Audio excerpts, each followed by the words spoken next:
लक्ष्मीबाई की कहानी सुनाने जा रही हूँ। महारानी लक्ष्मीबाई सिर्फ नाम नहीं, ये नाम है देश की आजादी की पहली चिंगारी का। उनका बचपन का नाम मणिकर्णिका का था, लेकिन प्यार से लोग उन्हें मनु कहते थे। बचपन से ही उनमें असाधारण साहस और दृढ़ता थी। उन्होंने घुड़सवारी, तलवारबाजी और युद्ध कला में महारत हासिल की। मनु का विवाह झांसी के राजा गंगाधर राव से हुआ और वह रानी लक्ष्मीबाई बनी।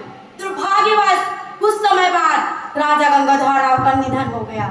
इसके बाद अंग्रेजों ने झांसी पर कब्जा करने का प्रयास किया। अंग्रेजों की डॉक्ट्रिन ऑफ लेफ्ट नीति के अनुसार उनके गोद लिए बेटे को राजा मानने से इनकार कर दिया गया। अंग्रेजों ने झांसी को हड़पने का प्रयास किया, किंतु रानी ने कहा, यदि हार कर भी कोई लड़े तो उसकी जीत होती है, हार कर बैठने वालों की हार होती है।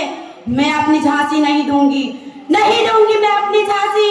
रानी का यह नारा झांसी के हर कोने में गूंजने लगा। उन्होंने अपनी सेना को तैयार किया। सन 1857 युद्ध का वर्ष, जब ज्वाला चल रही थी, रानी लक्ष्मीबाई ने भी अंग्रेजों से लोहा लेने का निश्चय किया। जब अंग्रेजों ने झांसी पर हमला किया तो रानी ने खुद घोड़े पर सवार होकर तलवार उठाई और अपनी सेना की अगवानी की। अगर मेरे जीवन का अंत आ गया है तो मैं अपनी झांसी के लिए मरूंगी, परंतु मैं अंग्रेजों के सामने घुटने नहीं टेकूंगी मैं अंग्रेजों के सामने घुटने।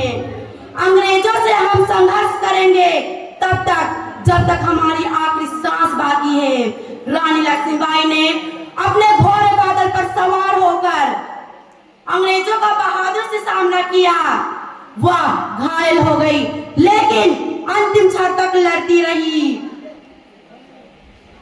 सिंहासन गिल उठे राजवंशों ने प्रतिकृति तानी थी, पूरे भाट में आई फिर से नई जवानी थी। दूर फिरंगी को करने की सबने मन में ठानी थी, गुमी हुई आजादी की सबने कीमत पहचानी थी। चमक उठा सन 57 में वो तलवार पुरानी थी, बुंदेले हर बोलो के मुंह हमने सुनी कहानी थी। खूब लड़ी मर्दानी वो तो झांसी वाली रानी थी, खूब लड़ी मर्दानी वो तो झांसी वाली रानी थी, खूब लड़ी मर्दानी वो तो झांसी वाली रानी थी। जय हिंद जय भारत।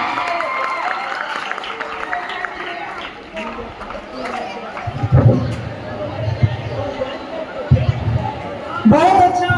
खूब लड़ी मर्दानी वो तो झांसी वाली रानी